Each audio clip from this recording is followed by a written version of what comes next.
पाकिस्तान की नौजवान नस्ल की मीम गेम तो स्ट्रॉन्ग है, क्योंकि memes are memes of communication. क्या मीम्स नई नस्ल के लिए सिर्फ मजाह है या मुजाहमत की एक नई जुबान? स्ट्रेट अवे तो खुफिया इदारे को यहाँ किसी को कोई कुछ कह नहीं सकता, क्योंकि भाई डाला हुआ जाता है रातों रात, बंदा गायब हो ही रहा है।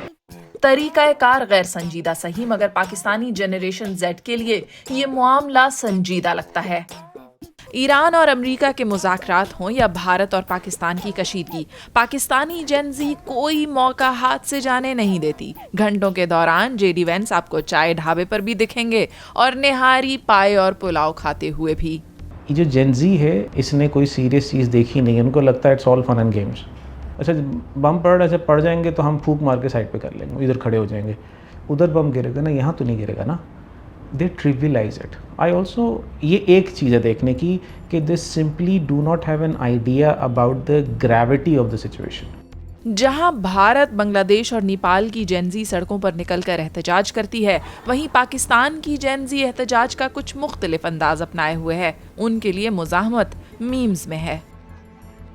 वॉर में हम मीम्स बनाना क्यों शुरू कर देते हैं या उन्हें लाइटर मूड में क्यों लेते हैं, उसकी एक वजह है।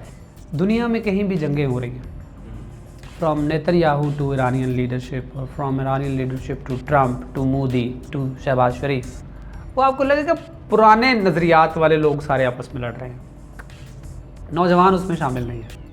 मुल्क की जेनजी का मानना है कि जंग किसी मसले का हल नहीं, मगर ऐसा क्यों है कि यही नस्ल सोशल मीडिया पर हर लम्हा एक नई लड़ाई भी लड़ रही है। सबसे पहले पोस्टिंग और उसके बाद रोस्टिंग की लड़ाई।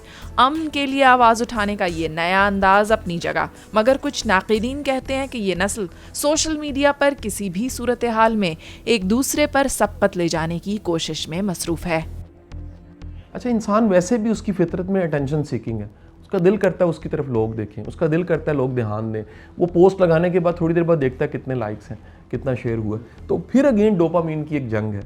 आई wouldn't agree with that too much, क्योंकि टेंशन सीकिंग के और भी बहुत सारे तरीके होते हैं, आसान तरीके होते हैं। किसी के पास पावर नहीं होती तो क्या कर सकता है। एक बड़ा मज़े का फ्रेज़ है, death smiles at us all and all a man can do is smile back. तो they are smiling back, they know they have no power. ताहम नौजवान नस्ल का कहना है कि वो अपने जज्बात का इजहार खुलकर करना चाहती है। बात जंग की हो या किसी और मसले की, वो बिला झिझक तबसरा करने के ख्वाहिशमंद नजर आते हैं, लेकिन वो ऐसा क्यों नहीं करते, आए उन्हीं से जानते हैं। हमारा बहुत बड़ा गवर्नमेंट का हाथ है कि हम लोग कोई बाहर निकलता है उसको फ़ौरन अंदर कर लेते हैं। हम लोग आवाज़ नहीं उठा सकते अपने हक के लिए। या आप कहीं पे भी नाइंसाफ़ी हो रही है, आप आवाज़ उठाते हो तो सबसे पहले आपके ऊपर थ्रेट आता है। हम लोग कोशिश डेफिनेटली अक्सर लोग करते हैं, but at the end of the day वो फीलिंग ऑफ पावरलेसनेस जो है ना, हर चीज़ को ओवर पावर कर देती है। मीम्स के जरिए मुजाहमत या जिंदगी में मजाह के अंसर को शामिल रखने की ये कोशिश क्या कुछ फ़ायदा मंद भी साबित होगी या सिर्फ सोशल मीडिया तक ही महदूद रहेगी? कोपिंग मैकेनिज्म इनका ये, nothing more than you can not meme your way through anything in life. Memers do not have their permanent ideology. देखें, आइडियोलॉजी बनाने के लिए मुआशरे को बहुत इन्वेस्ट करना पड़ता है। आपके नज़रियात होते हैं, ख़यालात होते हैं, उनकी नस्ल दर नस्ल तरवीज होती है। जेनजी है, ये किसी काम पे वक्त तो लगा नहीं रहे हैं, जिस काम पे वक्त लगा रहे हैं उसमें बिल्कुल ठीक है। मोबाइल यूज़ पे, सोशल मीडिया पे, डिजिटल मीडिया पे, मार्केटिंग पे, ऑनलाइन अर्निंग पे, उस पर ये बिल्कुल ठीक है। उस पर जो ओल्डर जनरेशन है वो इनको मैच ही नहीं कर सकती। अगली जनरेशन पे ये फ़र्क पड़ेगा कि ये उन्हें कुछ ट्रांसफ़र नहीं कर पाएंगे और वो इनसे भी ज़्यादा नज़रियाती तौर पर खोखले होंगे।